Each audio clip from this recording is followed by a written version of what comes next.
friends, welcome to Answer. So today it is the 60th episode in the geography series. So today we are going to discuss about the country known as South Sudan.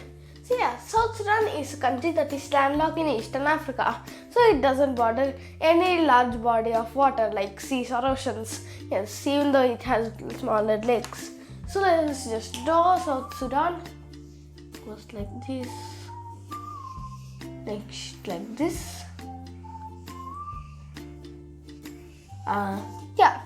Think of that as South Sudan. Okay. So next, it is bordered by Ethiopia, Sudan, the Central African Republic, Dr. Congo, Uganda, and Kenya. So first, Ethiopia to the east. Ethiopia. Next, Sudan to the north. It got independence from Sudan, and it is the newest country in the whole world, just being made in 2011. Next, there is the Central African Republic to the southwest. Yeah, something like that. Next, Uganda and Kenya. Wait. This is larger. Okay, think of like that. Next, the Dr. Congo, which is just the Democratic Republic of the Congo. Let's give some place here. Okay. Next, there is Uganda. And finally, Kenya. Yes. So these are all the countries that border the South Sudan. Yes.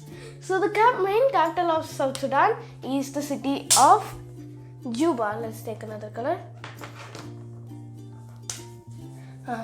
Juba is somewhere here.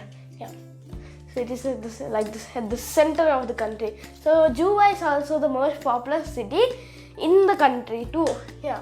So the population is 10.9 million people, and this area is 644,329 square kilometers, which makes it the 44th largest country in the whole world. Yeah.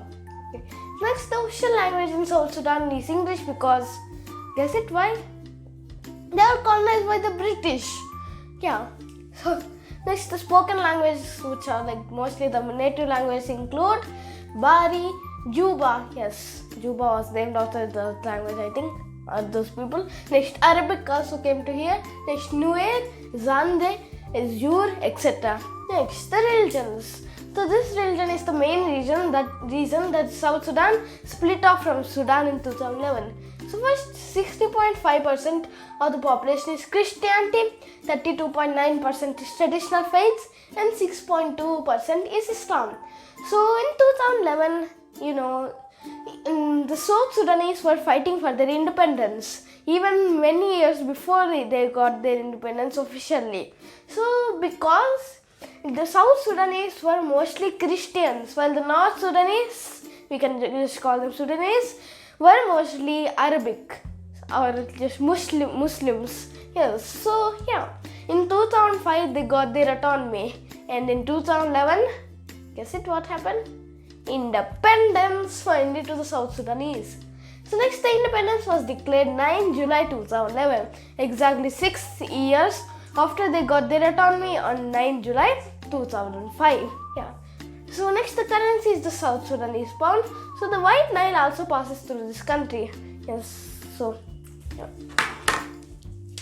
So here in Sudan, the Nile River splits into two rivers, the White Nile and the Blue Nile. So the White Nile goes east and goes into Juba, yeah, and then goes into Ethiopia, yeah. So that happens, and then it finally meets its end at the Ethiopian highlands, yeah. So next, South Sudan's protected area of Bandangilo National Park houses the second largest wildlife migration in the whole world. The second largest, even though this is a pretty small country. That's great. Yeah. So habitats inside the country include grasslands, plateaus, wooded and grassy savannas, floodplains, and even wetlands. The largest floodplains is known as the Sud, which is around this White Nile region. Yes. So next, it has a tropical climate because it is pretty close to the equator. It's in the Tropic of Capricorn. Yeah. So next, due to many years of civil war, the South Sudanese culture is heavily influenced by its neighbors. So for many years, the South Sudanese are in civil war. Yeah, not just one side, not just two sides, 5 sides in total, between 5 ethnic groups. Yeah, that's a pretty bad situation for country. Yeah, so again, the economy is one of the world's most underdeveloped. Yeah, they are very low, underdeveloped, and their healthcare system is very bad because most of the buildings are dilapidated and they don't have many medical items. There's only one main healthcare hospital, I think, which only has 50 beds. Yeah, not 50, 30 beds. That's a very low amount for a hospital. And again, it is medical, medical school also. Yeah, so it exports timber to the international market. So one of its main sources of income is timber, which is just wood, to say easily. So next, the main natural resources of South Sudan are petroleum, iron ore, copper, mica, silver, gold, diamonds, hardwoods, and hydropower. So you may think that they are, even though they have this much natural resources, why are they poor? And again, even if you may have thought of, if the colonial powers took all of their resources, those both answers are pretty wrong. Yes, because they don't have the sufficient infrastructure to build mines or all those things to get those items in the first place. So if they don't have a way to get them, how can they get them? So that's a pretty bad situation this new country is in. Yeah. So this is for today about South Sudan. Bye.